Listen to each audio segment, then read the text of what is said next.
बात है 10 नवंबर साल 2025, सोमवार का दिन। शाम के लगभग 6:52। दिल्ली की सर्दी बस शुरू ही हुई थी। लोग ऑफिसेज से, अपनी दुकानों से घर लौट रहे थे। हर रोज की तरह दिल्ली की सड़कों पर पीक ट्रैफिक था। गाड़ियों के इंजन का शोर, हॉर्न की आवाजें और मेट्रो स्टेशन के बाहर लगी भीड़। जगह थी लाल किला मेट्रो स्टेशन का गेट नंबर 1। यहाँ ट्रैफिक सिग्नल लाल था। गाड़ियों की लंबी लाइन लगी थी। इन्हीं गाड़ियों के बीच एक सफेद रंग की Hyundai i20 कार भी आकर रुकती है। कोई म्यूजिक सुन रहा होगा, कोई फोन पर बात कर रहा होगा। किसी को अंदाजा नहीं था कि अगले कुछ पलों में उनकी जिंदगी हमेशा के लिए बदलने वाली है। इससे पहले कि कोई कुछ समझ पाता, एक जोरदार धमाका होता है। एक कान फाड़ देने वाली आवाज इतनी तेज थी कि कई 100 मीटर दूर तक सुनी गई। यहां तक कि जमीन के नीचे लाल किला मेट्रो स्टेशन के अंदर भी एकदम से सब कुछ हिल गया। स्टेशन के अंदर के CCTV फुटेज में साफ दिखा कि प्लेटफॉर्म पर खड़े लोग बुरी तरह से झटका खा गए। स्टेशन की दीवारें कांप उठी और लोग घबराकर सुरक्षा के लिए स्टेशन के अंदर की तरफ भागने लगे। ऊपर सड़क पर मंजर और भी भयानक था। ये एकदम से कयामत आ जाने जैसा था। एक पल में हर तरफ आग, धुआं और अंधेरा छा गया। चश्मदीदों ने जो बताया वो रूह कपा देने वाला था। लोग हवा में उछल कर गिरे थे। सड़कों पर हर तरफ बिखरे हुए इंसानी अंग। एक आदमी ने बाद में पुलिस को बताया कि उसने सड़क पर एक कटा हुआ हाथ देखा। हर तरफ चीख पुकार मची थी। उस एक पल में सब कुछ बदल गया। धमाका इतना 500 मीटर दूर एक मंदिर के शीशे इस धमाके से टूट गए। शुरुआती खबरों में 8 से 9 लोगों के मरने की बात आई, लेकिन अगले कुछ दिनों में यह आंकड़ा बढ़कर 13 तक पहुंच गया और घायलों की गिनती 20 से भी ज्यादा। सभी को पास के LNJP हॉस्पिटल ले जाया गया। इस भीड़ में, इस अफरा तफरी में कई कहानियां हमेशा के लिए दफन हो गईं। एक ऐसी ही कहानी थी अमर कटारिया की। अमर दक्षिणी दिल्ली के एक बिजनेसमैन। उन्होंने इस धमाके से ठीक 10 मिनट पहले शाम 6:45 पर अपने पिता जगदीश कुमार को फोन किया था। उनकी आखिरी बात क्या थी? पापा, मैं दुकान से निकल रहा हूं, आप भी चलिए, घर पर मिलता हूं। ये उनकी आखिरी कॉल थी। जब थोड़ी देर बाद उनके पिता ने फोन किया तो किसी और ने उठाया। कहा, यहां धमाका हो गया है, ये फोन सड़क पर मिला है। परिवार ने पूरी रात हॉस्पिटल के चक्कर काटे, लेकिन अमर का कुछ पता नहीं चला। अगली सुबह उनके परिवार ने उन्हें मॉर्ग में पहचाना। कैसे? उनके कपड़ों से और उनके हाथ पर बने अपनी पत्नी के नाम के टैटू से। अमर कटारिया की तरह बाकी 12 लोग भी उस शाम घर लौटने ही वाले थे, पर कभी पहुंच नहीं पाए। हर तरफ कंफ्यूजन था। यह हुआ कैसे? पहले लोगों को लगा शायद किसी कार का CNG सिलेंडर फट गया है। सोशल मीडिया पर अफवाहें फैलने लगी, लेकिन जल्द ही यह बात साफ हो गई। PIB यानी प्रेस इंफॉर्मेशन ब्यूरो ने तुरंत इस अफवाह का खंडन किया। यह कोई सिलेंडर ब्लास्ट नहीं था, यह कुछ और था, कुछ बहुत बड़ा, कुछ बहुत भयानक। यह खबर आग की तरह फैली। प्राइम मिनिस्टर नरेंद्र मोदी, जो उस वक्त भूटान के दौरे से लौट रहे थे, वो एयरपोर्ट से सीधे LNJP हॉस्पिटल गए और घायलों से मिले। होम मिनिस्टर अमित शाह ने ब्लास्ट साइट का दौरा किया। अगले 48 घंटों के अंदर सेंट्रल कैबिनेट ने एक रेजोल्यूशन पास किया।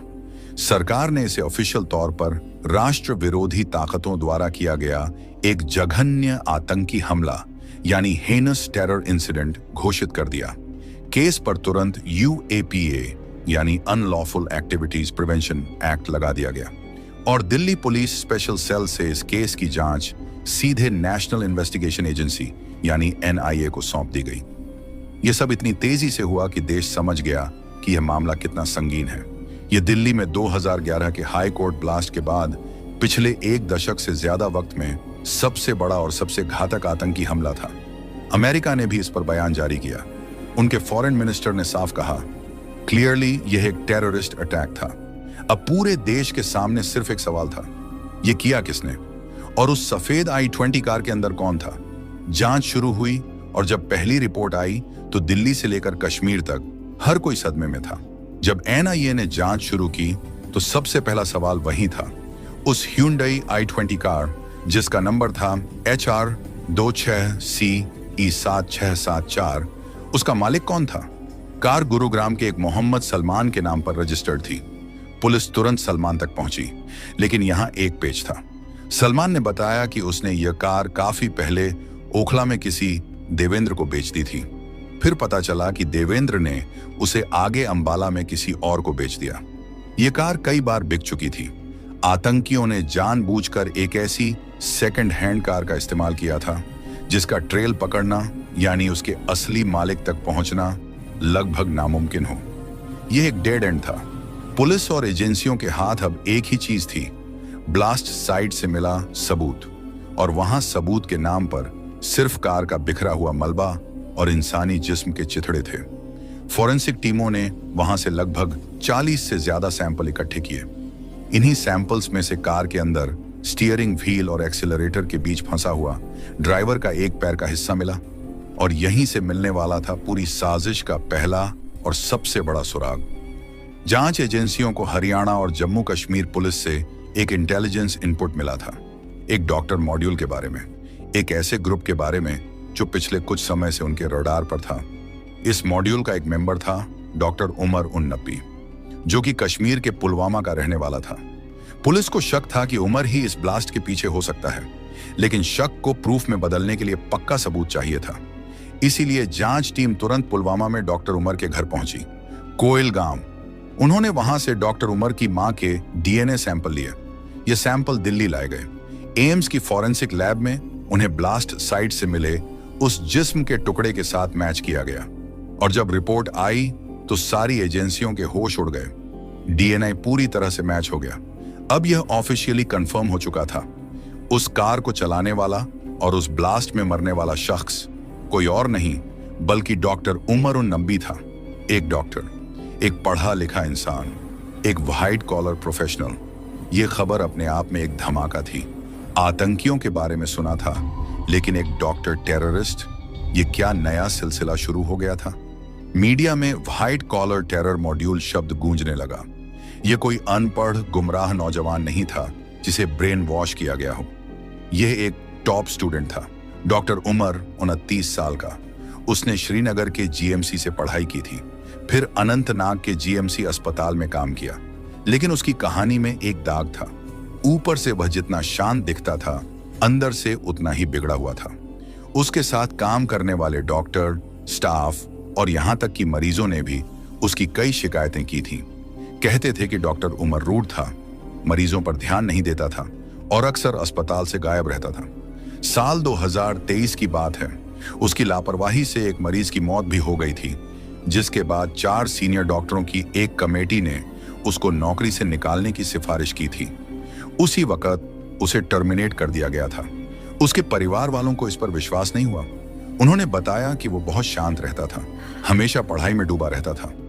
उसकी भाभी ने बताया कि उसने आखिरी बार फोन पर कहा था कि वो 3 दिन में घर आ रहा है, लेकिन उस कार ब्लास्ट ने सब कुछ बदल दिया। कश्मीर में नौकरी से निकाले जाने के बाद डॉक्टर उमर दिल्ली के पास फरीदाबाद आ गया। यहां उसने एक प्राइवेट यूनिवर्सिटी, अल फल्का यूनिवर्सिटी में पढ़ाना शुरू कर दिया, और यहीं से उसने अपने आतंक के नेटवर्क को नए सिरे से बुनना शुरू किया।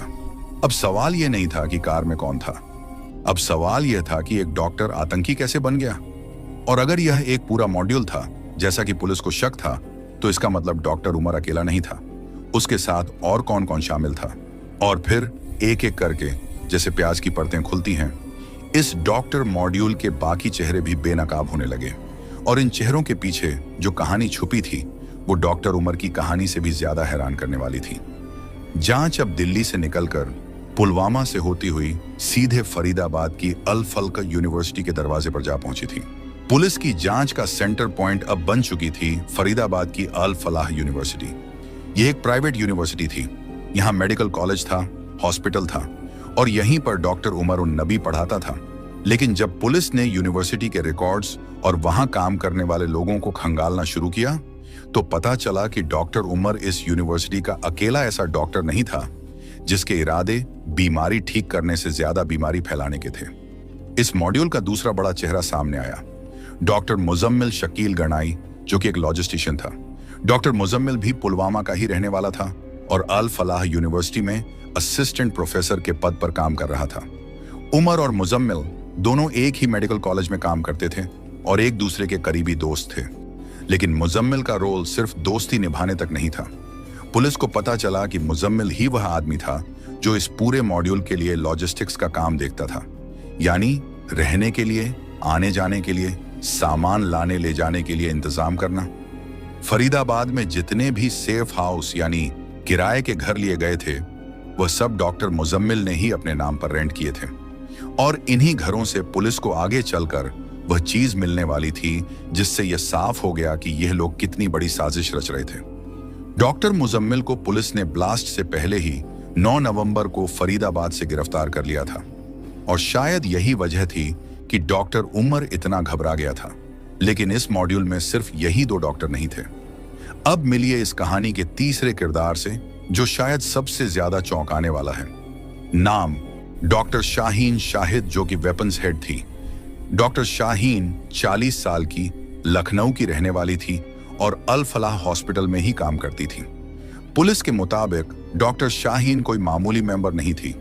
वह आतंकी संगठन जैश ए मोहम्मद यानी JEM के वीमेंस विंग जमात उल मोमिनात की इंडिया हेड थी। सोचिए, एक डॉक्टर, एक हॉस्पिटल में काम करने वाली औरत और आतंकी संगठन की वीमेंस विंग की हेड। कहते हैं ना, बगल में छोरा, शहर में ढिंडोरा। यहां तो बगल में डॉक्टर के भेस में मौत बैठी थी। उसका काम था पिछले 2 साल से एक्सप्लोसिव यानी विस्फोटक जमा करना। जब पुलिस ने डॉक्टर शाहीन को 9 नवंबर को फरीदाबाद से गिरफ्तार किया और उसकी गाड़ी, एक मारुति स्विफ्ट कार, की तलाशी ली, तो उनके भी होश उड़ गए। उसकी कार से एक AK-47 राइफल, एक पिस्तौल और कई मैगजीन बरामद हुए। एक डॉक्टर की गाड़ी से मेडिकल किट नहीं, बल्कि AK-47 मिल रही थी। यह व्हाइट कॉलर आतंक का वह चेहरा था जो अब तक सबकी आंखों से ओझल था। डॉक्टर शाहीन की गिरफ्तारी के बाद ही उसके भाई डॉक्टर परवेज अंसारी को भी पुलिस ने लखनऊ से उठा लिया, क्योंकि वह गाड़ी जिससे AK-47 मिली, वह उसके भाई के नाम पर रजिस्टर्ड थी। चौथा किरदार था डॉक्टर अदील राठर, जो कि एक रिक्रूटर था। डॉक्टर अदील को सहारनपुर से गिरफ्तार किया गया था। उसका काम था नए लड़कों को रेडिकलाइज करना, यानी उनका ब्रेन वॉश करके मॉड्यूल में भर्ती करना। तो यह थी पूरी टीम।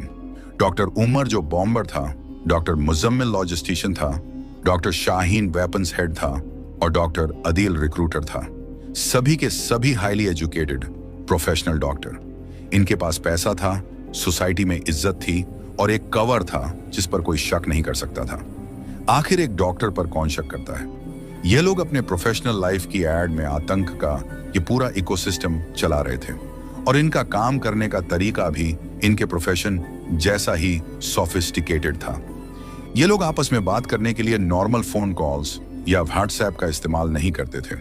इन्होंने कम्युनिकेशन के लिए स्विट्जरलैंड बेस्ड एक एनक्रिप्टेड ऐप 3 का इस्तेमाल किया। ये एक ऐसा ऐप है जिसे चलाने के लिए फोन नंबर या ईमेल आईडी की जरूरत नहीं पड़ती। इसके अलावा यह सेशन नाम के एक और ऐप का भी इस्तेमाल करते थे। लेकिन इनका सबसे शातिर तरीका था डेड ड्रॉप ईमेल। इसमें क्या होता है कि मॉड्यूल के सभी मेंबर्स के पास एक कॉमन ईमेल आईडी और पासवर्ड होता है। जब किसी को कोई मैसेज भेजना होता है तो वह ईमेल को सेंड नहीं करता, बल्कि मैसेज टाइप करके उसे ड्राफ्ट में सेव कर देता है। दूसरा मेंबर उस ईमेल को लॉगिन करके ड्राफ्ट से मैसेज पढ़ता है और फिर उस ड्राफ्ट को डिलीट कर देता है। इससे ईमेल कभी सेंड ही नहीं होता और कोई डिजिटल ट्रेल यानी कोई सबूत नहीं बचता। यह तरीका आमतौर पर बड़े देशों की इंटेलिजेंस एजेंसियों यानी जासूस इस्तेमाल करते हैं, और यहां दिल्ली की बगल में बैठे ये डॉक्टर इसका इस्तेमाल कर रहे थे। पुलिस ने जब इनकी जांच की तो अल फलाह यूनिवर्सिटी से कई और डॉक्टरों के नाम सामने आए। इसमें एक नाम था डॉक्टर मुस्तकीम का, जो हरियाणा के नूह का रहने वाला था। वह भी इस यूनिवर्सिटी से जुड़ा था। ये सारी बातें ये साफ करने के लिए काफी थी कि यह कोई छोटा मोटा भटका हुआ ग्रुप नहीं था। यह एक प्रोफेशनल, ट्रेंड और बेहद खतरनाक लोगों का नेटवर्क था। लेकिन सवाल अभी भी वही था, इतने विस्फोटक, AK-47, इतनी प्लानिंग, ये सब किसके लिए? लाल किला में हुआ ब्लास्ट तो एक कार में हुआ, तो फिर इतनी तैयारी क्यों? इसका जवाब मिला फरीदाबाद के उन्हीं किराए के घरों से जो डॉक्टर मुजम्मिल ने लिए थे। जब पुलिस ने वहां रेड की तब असली साजिश का पर्दाफाश हुआ। जब दिल्ली की पुलिस अल फलाह यूनिवर्सिटी के इन व्हाइट कॉलर आतंकियों की कड़ियां जोड़ रही थी, ठीक उसी वक्त देश के दूसरे कोने में गुजरात ATS एक अलग ही ऑपरेशन को अंजाम दे रही थी। ये कहानी इतनी फिल्मी है कि आपको विश्वास नहीं होगा। दोनों कहानियां एक ही समय पर नवंबर 2025 के उन्हीं दिनों में चल रही थी।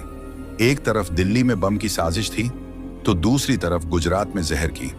गुजरात एटीएस को खबर मिली एक और डॉक्टर के बारे में। नाम था डॉक्टर अहमद मोहिउद्दीन सईद, जो कि एक पॉइजन मेकर था, हैदराबाद का रहने वाला। और इसने अपनी एमबीबीएस की पढ़ाई कहां से की थी? चीन से। यह डॉक्टर भी इन्हीं व्हाइट कॉलर आतंकियों का एक और चेहरा था, लेकिन इसका तरीका दिल्ली मॉड्यूल से भी ज्यादा खतरनाक था। यह बम नहीं, जहर बना रहा था। कौन सा जहर? रिसिन। यह रिसिन अरंडी के बीज यानी कैस्टर बीन्स से निकलने वाला एक बेहद खतरनाक प्रोटीन होता है। कहा जाता है कि इसका कोई एंटीडोट यानी कोई इलाज नहीं है। अगर यह आपके जिस्म में चला जाए तो मौत पक्की है। गुजरात एटीएस ने 8 नवंबर को यानी दिल्ली ब्लास्ट से 2 दिन पहले डॉक्टर अहमद सईद को आदलाज टोल प्लाजा के पास से गिरफ्तार कर लिया। जब उसकी हैचबैक कार की तलाशी ली गई तो पुलिस के हाथ पांव फूल गए। उसकी गाड़ी से 2 ग्लॉक पिस्तौल, 1 बेरेटा पिस्तौल, 30 जिंदा कारतूस और 4 किलो अरंडी के बीज का मश यानी पेस्ट मिला। यह वही पेस्ट था जिससे वह रिसिन बना रहा था। और इसका प्लान क्या था? इसका प्लान बम ब्लास्ट से भी ज्यादा भयानक था। यह मास पॉइजनिंग यानी लाखों लोगों को एक साथ मारने की तैयारी में था। कैसे? मंदिर के प्रसाद में जहर मिलाकर, पानी के सोर्सेस में जहर मिलाकर। उसकी टारगेट लिस्ट पर कौन था? लखनऊ का आरएसएस ऑफिस, दिल्ली की आजादपुर मंडी, अहमदाबाद का नरोदा फ्रूट मार्केट, यहां तक कि अयोध्या भी उसके निशाने पर था। वह 25 नवंबर को अयोध्या में होने वाले एक कार्यक्रम में इस जहर का इस्तेमाल करना चाहता था। पुलिस ने जब उससे पूछताछ की तो पता चला कि वह अकेला नहीं था। उसके साथ उत्तर प्रदेश के 2 और लड़के शामिल थे। एक था आजाद सुलेमान शेख, जो शामली में टेलर था, और दूसरा था मोहम्मद सुहेल सलीम खान, जो लखीमपुर खेरी में स्टूडेंट था। ये लोग डॉक्टर सईद को हथियार सप्लाई करते थे। और हथियार कहां से आ रहे थे? पाकिस्तान से, ड्रोन्स के जरिए। यह पूरा मॉड्यूल दिल्ली मॉड्यूल की तरह जैश से नहीं, बल्कि आईएसकेपी यानी इस्लामिक स्टेट खोरासान प्रोविंस से जुड़ा था। इसका हैंडलर अब्बू खदीजा अफगानिस्तान में बैठा था। डॉक्टर सईद ने गुजरात एटीएस के सामने कबूल किया कि वह हैदराबाद में अपने घर पर ही यह जहर बना रहा था। उसने अपने परिवार को कह रखा था कि वह गुजरात में बिजनेस करता है, लेकिन बिजनेस की आड़ में वह लाखों लोगों की मौत का सामान तैयार कर रहा था। सोचिए, देश पर कितना बड़ा खतरा मंडरा रहा था। एक तरफ दिल्ली में डॉक्टर उमर का मॉड्यूल बम तैयार कर रहा था, दूसरी तरफ गुजरात में डॉक्टर सईद का मॉड्यूल जहर तैयार कर रहा था। ये दोनों मॉड्यूल व्हाइट कॉलर थे, दोनों के सर पर डॉक्टर का टैग लगा था और दोनों को विदेश में बैठे हैंडलर्स चला रहे थे। यह साफ दिखाता है कि दुश्मन ने अब अपनी स्ट्रेटजी बदल दी है। अब वह अनपढ़ लोगों को नहीं, बल्कि देश के सबसे पढ़े लिखे रिस्पेक्टेबल लोगों को अपने मोहरे बना रहा है। गुजरात एटीएस की टीम ने अगर सही वक्त पर डॉक्टर सईद को नहीं पकड़ा होता तो न जाने देश को कितना बड़ा जख्म झेलना पड़ता। अब वापस चलते हैं दिल्ली, क्योंकि जब पुलिस ने डॉक्टर मुजम्मिल के किराए के घर पर छापा मारा तो दिल्ली मॉड्यूल की असली और भयानक साजिश का पर्दा फाश हुआ। जब पुलिस डॉक्टर मुजम्मिल की गिरफ्तारी के बाद उन किराए के घरों में घुसी तो वहां का मंजर देखकर उनके पैरों तले जमीन खिसक गई। वहां उन्हें मिले छोटे मोटे हथियार नहीं, बल्कि विस्फोटकों का एक पूरा जखीरा। कितना? 2900 किलोग्राम, यानी लगभग 3000 किलोग्राम एक्सप्लोसिव मटेरियल। इसमें अमोनियम नाइट्रेट, पोटेशियम क्लोराइड और सल्फर जैसी चीजें शामिल थीं। इतना एक्सप्लोसिव दिल्ली जैसे शहर को कई बार दहलाने के लिए काफी था। अब पुलिस का माथा ठनका। जो लाल किला में ब्लास्ट हुआ वह तो इस जखीरे का एक छोटा सा हिस्सा भी नहीं था। वहां जो बम फटा वह तो पुलिस के मुताबिक एक हेस्टली असेंबल्ड यानी जल्दबाजी में बनाया गया बॉम्ब था, जो शायद आतंकियों की घबराहट में या तो टाइम से पहले फट गया या एक्सीडेंटली ट्रिगर हो गया। पुलिस का मानना है कि डॉक्टर उमर अपने साथियों की गिरफ्तारी के बाद पुलिस के चंगुल से बचकर भाग रहा था। वह घबराहट में था। उसकी कार में जितना भी एक्सप्लोसिव उसके पास उस वक्त मौजूद था, उसे ही उसने जल्दबाजी में असेंबल किया और लाल किला के पास आकर खुद को उड़ा लिया। तो फिर अगर लाल किला ब्लास्ट असली प्लान नहीं था तो असली प्लान क्या था?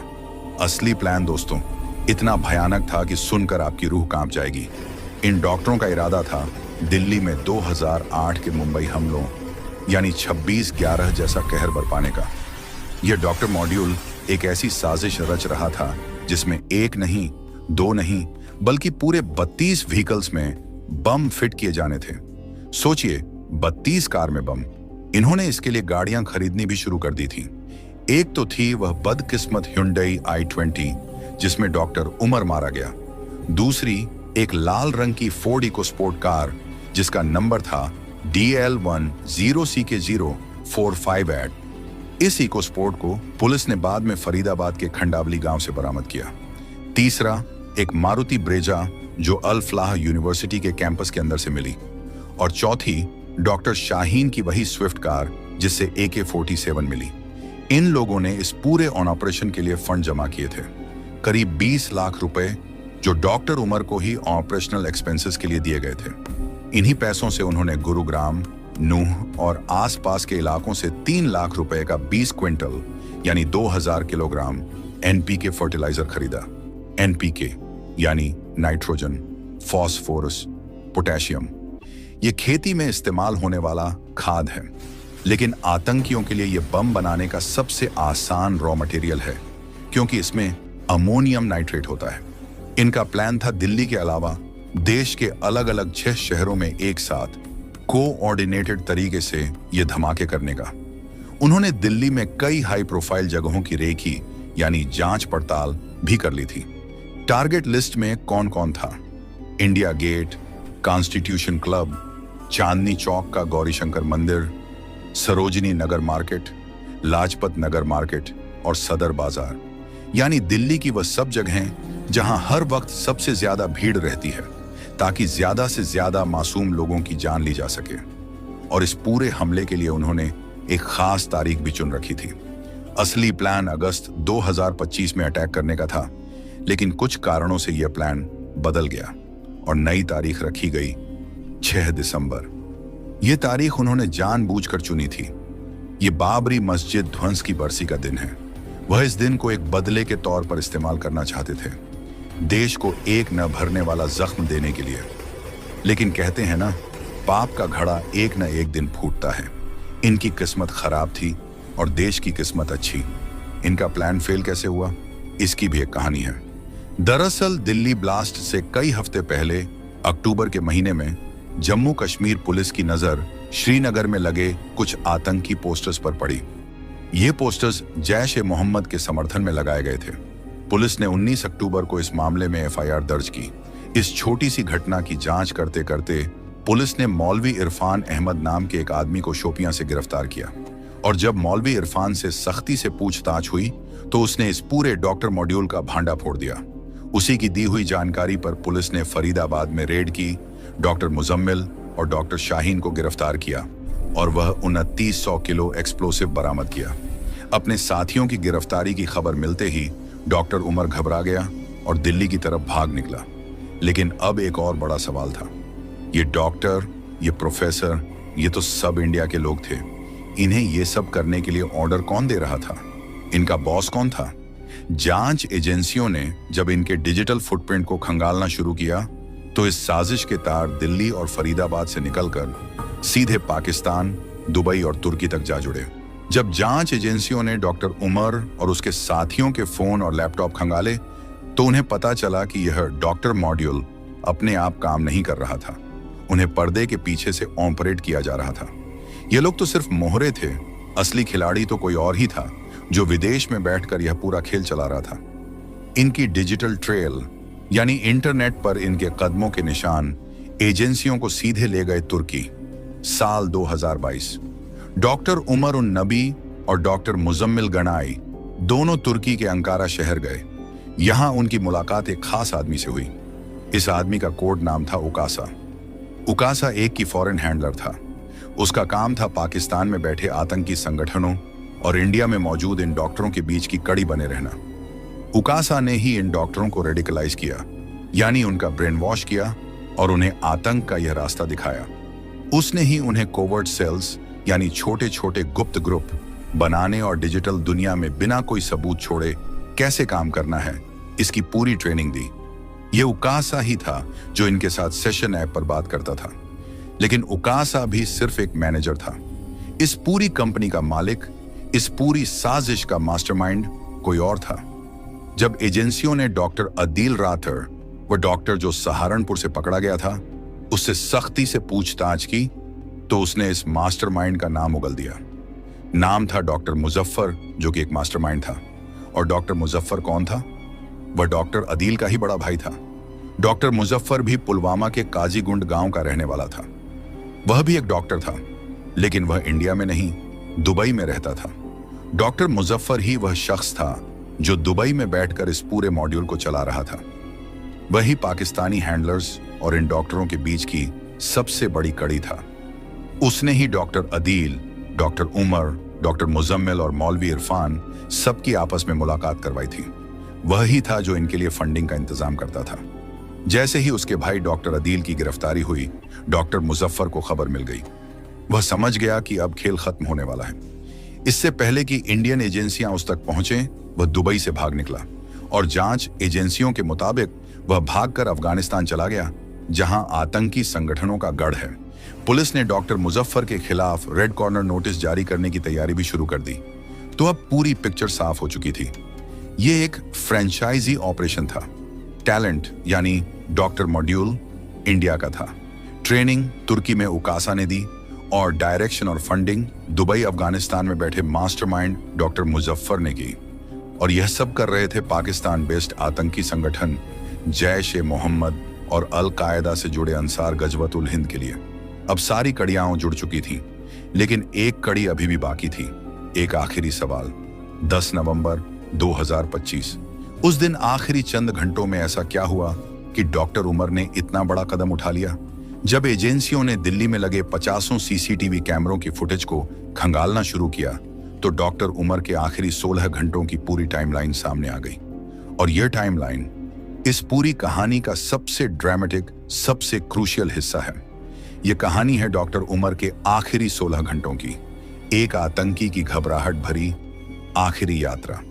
जांच एजेंसियों ने 50 से ज्यादा सीसीटीवी कैमरों की फुटेज को जोड़कर यह पूरी टाइमलाइन तैयार की। सब कुछ शुरू हुआ 10 नवंबर की सुबह के 8:02। डॉक्टर उमर की सफेद Hyundai i20 कार दिल्ली में बादरपुर टोल प्लाजा से एंटर करती है। सीसीटीवी में साफ दिखता है कि डॉक्टर उमर ने मास्क पहना हुआ है। वह टोल ऑपरेटर को कैश देता है और बार बार घबराकर सीसीटीवी कैमरा की तरफ देख रहा है। उसे पता था कि पुलिस उसके पीछे है। उसे पता था कि उसके साथी पकड़े जा चुके हैं। उसकी कार की पिछली सीट पर एक बड़ा सा बैग रखा हुआ है, शायद वही बैग जिसमें उसकी मौत का सामान था।